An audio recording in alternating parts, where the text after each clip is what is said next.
Espero que se encuentren muy bien.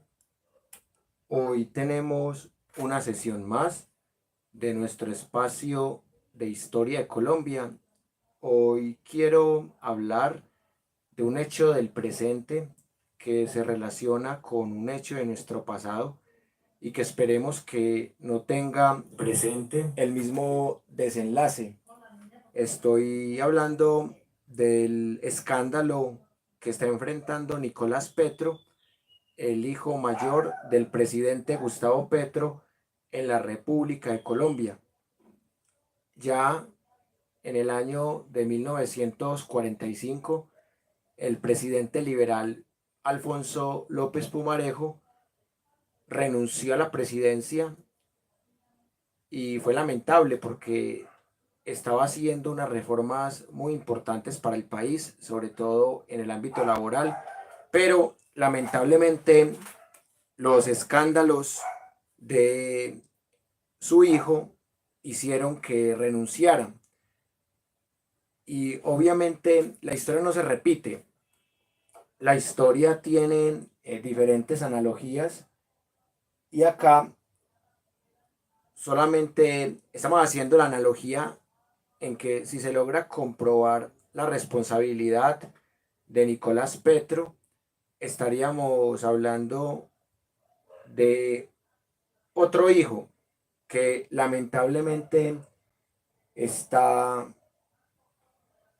empañando, no el gobierno de su padre, porque al fin y al cabo no hace parte del gobierno, pero sí la imagen que la oposición podría crear del gobierno de su padre. Estaba escuchando, por ejemplo, lo que dice el senador J. Hernández y habla de esto como un escándalo del gobierno, como si el señor Nicolás Petro hiciera parte del gobierno. Y es esto lo que genera bastante incomodidad, que la oposición aproveche esta serie de escándalos para quitarle puntos al gobierno y para ganar puntos ellos. Un saludo muy especial a toda la gente que ya se conecta. Erdi, la chiquita Gámez Gámez, muy buenas noches. Bueno, el tema del Telegram, yo te mando un enlace para que luego hablemos de eso. Sigamos con el análisis. Uno podría decir que a veces un padre daña la vida de un hijo y otras veces un hijo daña la vida de un padre. Yo no creo que Nicolás Petro tenga el poder de dañar la vida de Gustavo Petro o de dañar su gobierno, pero sí le está dando alas a la oposición, a una oposición que está sedienta de poder, que hace tan solo 6 meses y medio dejó el poder y que está desesperada por volver al poder ejecutivo. Y esto es lo que más molesta esta situación. Pero, ¿qué fue lo que hizo, por ejemplo, Alfonso López Miquelsen, con lo que afectó el gobierno de su padre, Alfonso López Pumarejo? Que el tipo compró acciones de unas empresas en plena Segunda Guerra Mundial, unas empresas que estaban vetadas, unas empresas de Alemania y también una empresa de lo que llamábamos antes Holanda, que ahora la llaman Países Bajos. Entonces, él lo que hizo fue tratar de enriquecerse a costas de ser el hijo del presidente López Pumarejo. Y si ustedes hacen la analogía, se pueden dar cuenta que está sucediendo algo muy parecido. O sea, ¿qué fue lo que hizo Nicolás Petro? Tratar de enriquecerse de cuenta de la imagen y el nombre de su padre. Pero para bien del pacto histórico del gobierno y del mismo Gustavo Petro, la señora Day dice que Petro no sabía, que Petro es víctima de su hijo, y esto por lo menos da una herramienta para quienes creemos todavía en este gobierno, más allá de los errores que ha tenido, o de las promesas que no ha cumplido o que no ha podido cumplir. Y eso da un alivio, porque imagínense ustedes donde sea Gustavo Petro el que nos decepcione, donde Gustavo Petro tenga que ver con este escándalo de su hijo. Obviamente la fiscalía todavía no lo ha condenado, lo está investigando, pero esa entrevista de una hora que dio la ex esposa de Nicolás Petro a Vicky Dávila deja muchas dudas y pareciera que hay 1.600 páginas de pruebas en contra del señor Nicolás Petro. Así que el señor, al parecer, está hundido y seguramente irá a la cárcel. Mientras que el tema de Juan Fernando Petro, el hermano de Gustavo Petro, ese tema yo lo veo más claro y también veo que nace con una teoría conspirativa que la oposición lo ha llamado el pacto de la picota.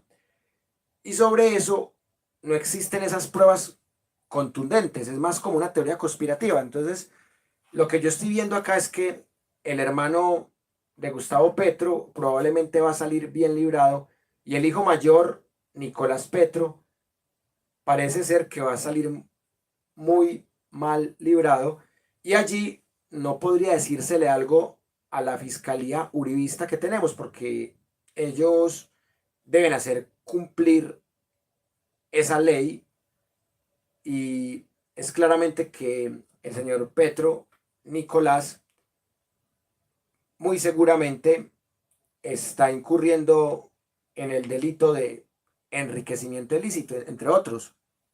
No sé si concierto para delinquir. Bueno, un saludo para la gente que se acaba de conectar. Muchas gracias a John Asael Borda Vanegas desde Medellín hasta Cucaita, Boyacá.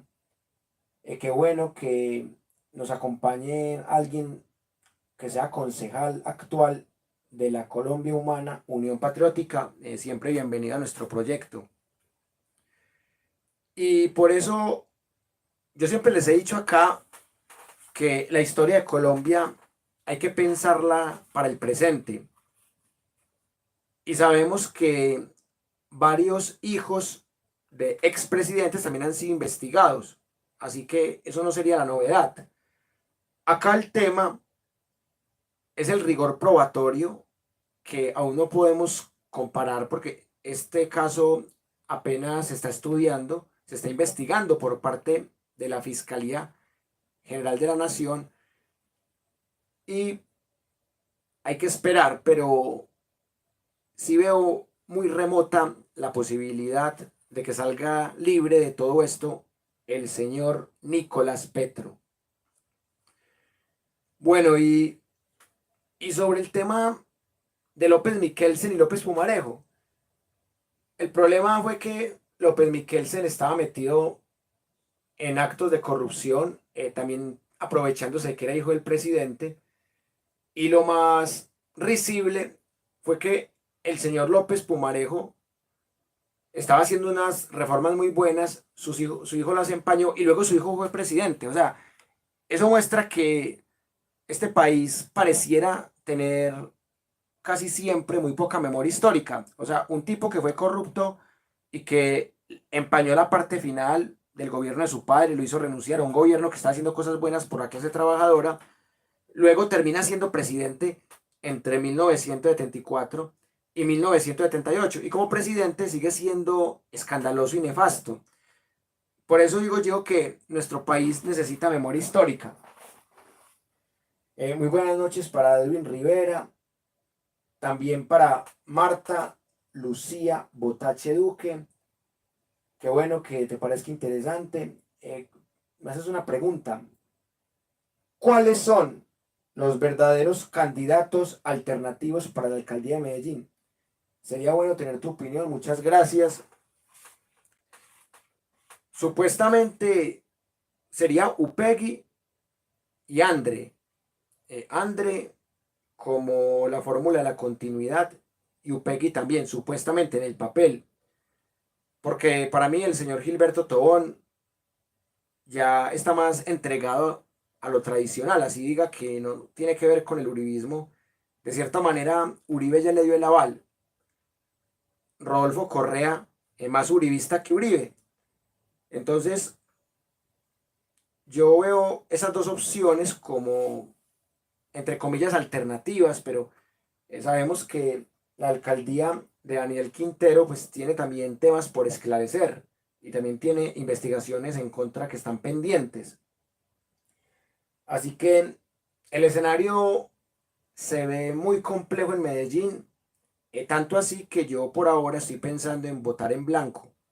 Gracias Marta por la pregunta y les prometo que también vamos a dedicar varios videos a este tema tan importante, sobre todo cuando entremos en ese calor.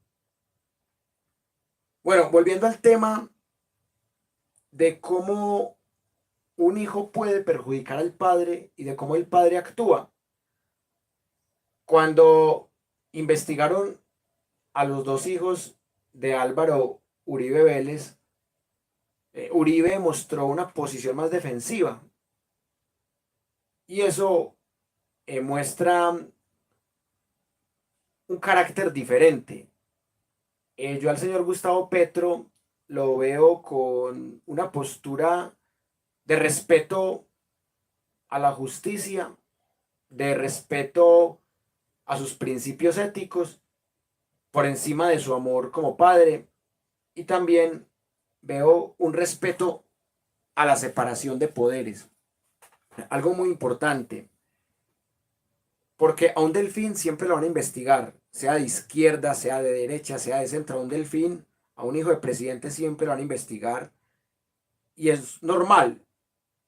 El problema que yo veo acá es que estamos hablando de 1600 elementos probatorios. Al menos eso dicen en la revista Semana, que tienen 1600 páginas que compartió la señora Day. Entonces, está complicada la cosa y lo que deja tranquilidad fue que al menos se sabe que Gustavo Petro no tuvo que ver y que la oposición va a tocar manipular para poder involucrar de alguna manera a Petro con el tema de la sangre. Pero deja tranquilidad que la misma señora acusadora diga que Petro nada tuvo que ver. Eso es lo que deja más tranquilo el proceso, pues para quienes votamos por el pacto histórico. Mi invitación es a que tengamos un espíritu crítico, a que investiguemos cada caso en su contexto. Ahorita en el grupo de WhatsApp que tenemos para discutir temas políticos, yo les decía que me acordaba un poco de Joseph Stalin, el líder de la Unión Soviética, que él sacrificó a su hijo por una causa militar y política. Bueno, los hijos de esos señores sí iban a la guerra. No es como pasa en Colombia, que hay presidentes que promueven la guerra, pero que no mandan a sus hijos y que les gusta que pierdan la vida los soldados de familias pobres. Stalin era un genocida, tuvo responsabilidad. Bueno, qué pena ahí que tuve una falla en la conexión. Que por lo menos Stalin puso a su hijo de carne de cañón y los nazis lo capturaron y pidieron un intercambio que de humanitario no tendría nada, que en esa época la palabra humanitario no era tan maltratada, tan envilecida. Y Stalin no quiso intercambiar a su hijo, porque el general nazi que él tenía capturado políticamente era más importante que su hijo. Entonces, Stalin, decía yo, que era un tipo de mucho carácter y que tenía como un corazón de piedra. Y yo siento que Petro no está en la tónica de Uribe, de decir que no, que mis hijos son inocentes o mi hijo es inocente. Pero tampoco está en la tónica de Stalin, de me importa un carajo que sea mi hijo, pero por encima está el Estado. Petro está tomando una posición como debe ser, o sea, que sea la justicia la que decida.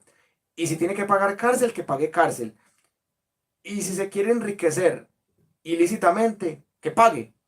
Así como han pagado los mismos corruptos que Petro ha hecho meter en la cárcel por sus investigaciones de parapolítica, de carrusel de la contratación, de falsos positivos. O sea, si tiene que pagar, que pague. Y esa posición me parece admirable en el presidente Gustavo Petro.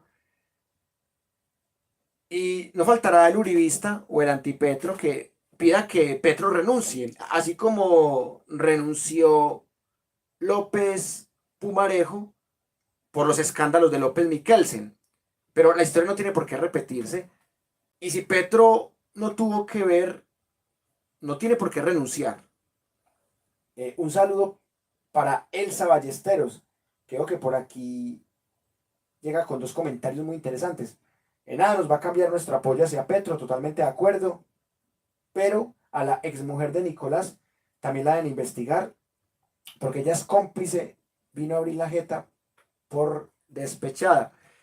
Sí, de hecho, puede que ella ya ni siquiera esté en el país, porque miren que ella contactó a Vicky Dávila desde noviembre del 2022 y ella también teme por su vida porque ha sido amenazada de muerte. La cosa es muy delicada, también porque las acusaciones son muy graves, porque están diciendo que hasta narcotraficantes le aportaron dinero a Nicolás Petro, que Nicolás Petro supuestamente iba a usar para la campaña de Petro, pero que terminó usándola para sus lujos personales. Estoy totalmente de acuerdo con Elsa.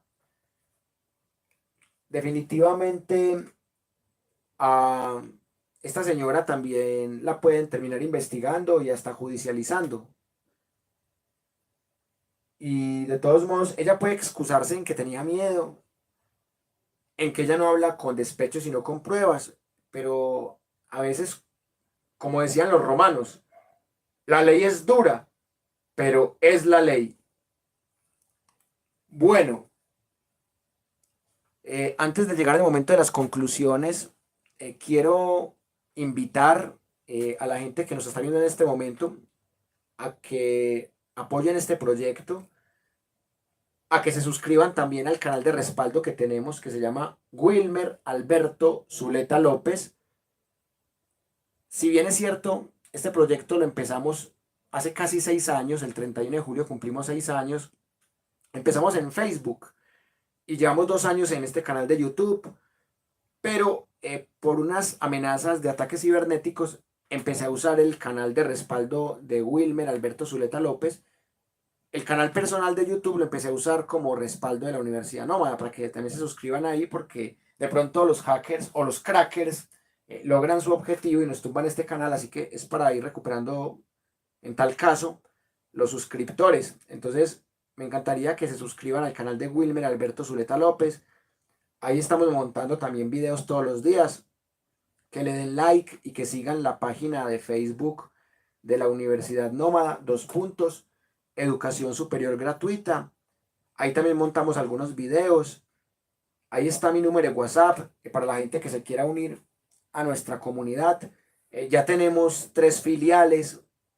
Tenemos Universidad Nómada Seccional Buenaventura en WhatsApp. Hoy, justo hoy, estamos estrenando Universidad Nómada Seccional Cundinamarca.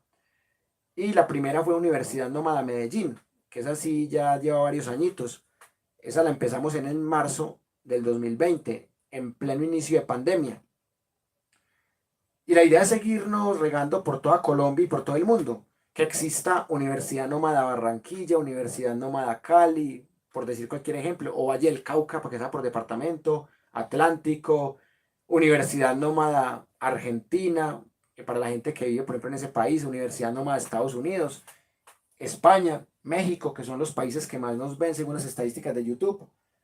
Entonces me gustaría mucho que se unan al proyecto, porque acá tenemos un lema, que independientemente del gobierno que esté, siempre vamos a luchar por una sociedad más democrática en lo político, más incluyente en lo social, más equitativa en lo económico y más sostenible en lo ambiental.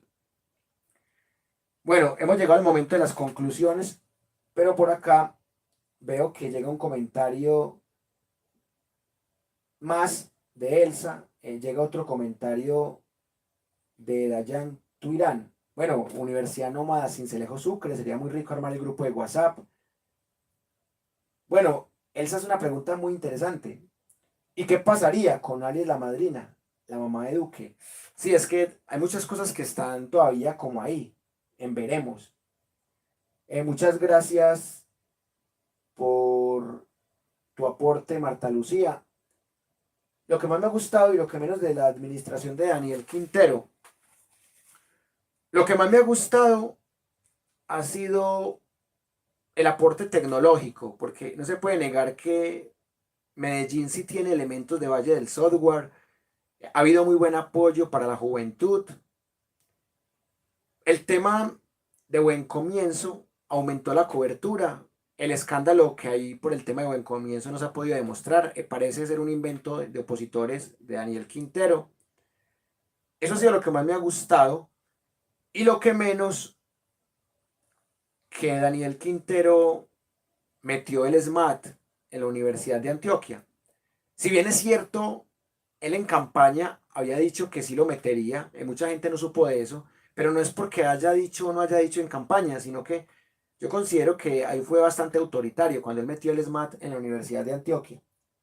Bueno, por aquí un saludo para Cliché. No comparar con Proceso 8000 ni Dato 6402. No, jamás, jamás, porque eso sería una falacia de falsa analogía. No es lo mismo el escándalo de un hijo que López Pumarejo lo tuvo, y eso no quita que López Pumarejo hizo cosas buenas y cometió errores como cualquier gobierno. Igual pasa con Petro. Si todos los hijos de Petro cometen errores y Petro no lo sabe, no es culpa ni responsabilidad de Petro. Así que mucho menos se va a comparar con temas que directamente vinculan la campaña. O sea, si estos dineros hubiesen entrado a la campaña de Petro, ahí sí sería algo parecido al proceso 8000. Y si hubiese genocidio o terrorismo de Estado de por medio, ahí sí se podría comparar con el dato 6402, pero por ahora es solo algo que la oposición va a utilizar, pero que sabemos que Petro nada que ver. Gracias, Erdi, por seguir en sintonía. Judy Marcela, muchas gracias por estar texteando. Cuando vengas a Colombia, a Medellín, podemos hablar de manera presencial para que hagamos una sesión bien bacana para la Universidad Nómada. Muchas gracias por tu aporte. Y claro, el derecho no miente en ese sentido. Cada quien tiene una responsabilidad penal, y hasta el mismísimo hijo del presidente se puede ir a la cárcel, y eso habla bien de Colombia, que no hay una dictadura porque hay separación de poderes y que no hay conflicto de intereses para ayudar a Nicolás. Enrique compra joyas en Oro Golf, interesante. Antioquia no es Uribe, bueno, y esperemos que se demuestre en las regionales de fin de año. Bueno, yo tengo dos conclusiones para compartir con ustedes. La primera, que veo muy delicado el tema con Nicolás Petro, porque si es verdad que tienen 1600 páginas de pruebas contra él, va a ser muy difícil que salga de esta, y la ley es dura, pero es la ley, como decían los antiguos romanos. Una segunda conclusión, que Juan Fernando Petro, el hermano de Petro, yo lo veo más tranquilo, no veo que tengan pruebas contundentes en contra de él. Lo del pacto de la picota fue un invento de antipetro y uribistas, una teoría conspirativa. Así que yo estoy casi seguro que el hermano de Petro sí va a salir totalmente inocente de esto. Pero igual la justicia tiene que investigar con los elementos probatorios que tenga a disposición. Y la última conclusión que tengo es que definitivamente este gobierno es muy diferente a los anteriores, porque miren, en los otros gobiernos trataban de terrorista a la oposición civil, le sacaban ojos a manifestantes, violaban mujeres, mataban gente en manifestaciones, falsos positivos, los presidentes salían a defender a sus hijos con capa y espada, parecía que no había separación de poderes. Y con Petro estamos viendo que es un escándalo netamente de su hijo, y que esto solamente es comparable con lo de cómo López Miquelsen perjudicó de cierta manera e hizo renunciar a su padre López Pumarejo. En este caso, no quiere decir que Petro tenga que hacer lo mismo. porque Petro, como dijimos, solo se enteró porque esta misma señora, la ex esposa de Nicolás Petro, le contó y le prometió seguramente las pruebas que también le prometió a Vicky Dávila. Así que Petro, yo sé que está preocupado, con toda razón, porque él sabe los enemigos políticos que tiene, pero Petro debe estar tranquilo, porque el que nada debe, nada teme. Y lo digo yo como padre, que uno ama mucho a sus hijos, pero a veces uno no puede meter las manos en el fuego por sus hijos. Yo no sería capaz de hacer lo que hizo Stalin, de sacrificar un hijo por ganar una guerra, aunque era una guerra contra un ejército nazi que podía acabar con todo el mundo, un proyecto expansionista que amenazaba a toda la humanidad, tanto así que los enemigos eternos del socialismo y del capitalismo se unieron solamente para acabar con los nazis. Entonces yo no sería capaz de entender la posición de Stalin, pero sí comprendo la posición de López Pumarejo y de Gustavo Petro, en que uno respalda a los hijos, pero a veces los hijos hacen cosas que son indefendibles. Yo por eso trato de educar a mis hijos lo mejor para que después no me decepcionen. Bueno, Judy Marcela dice, Duterte tiene pena de muerte para el narcotráfico y su hijo cayó en eso y él decía que a nadie perdonaba. Excelente ejemplo. Buenas, Marta Lucía. Dice que si en algún momento se puede hacer algún análisis de la administración de Quintero.